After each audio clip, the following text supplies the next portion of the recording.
پیڑ کے تنے کا اللہ کے نبی صلی اللہ علیہ وسلم کے فراق سے رونا۔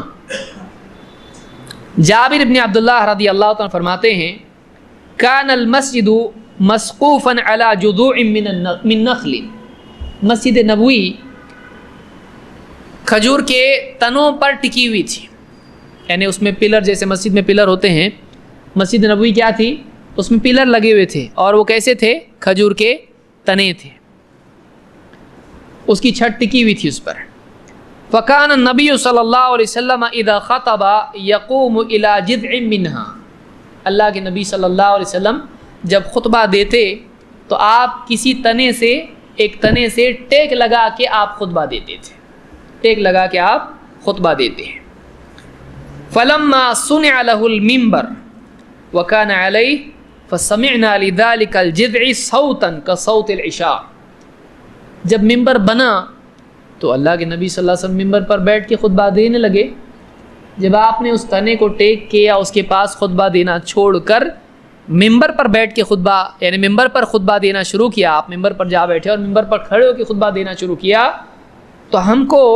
اس تنے میں سے رونے کی آواز آنے لگی ہے۔ اور وہ رونے کی آواز کیسی تھی، جو حاملہ اونٹنی ہوتی ہے جو بلک بلک کے روتی ہے، ایک دم تکلیف سے کراہ کے روتی ہے، ویسی رونے کی آواز ہم کو اس میں سے آنے لگی۔ حتی جاء النبی صلی اللہ علیہ وسلم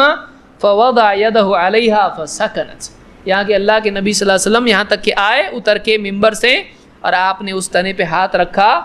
تو وہ تنا رونا بند کیا۔ آپ نے ہاتھ رکھا تو وہ بلک بلک کے رو رہا ہے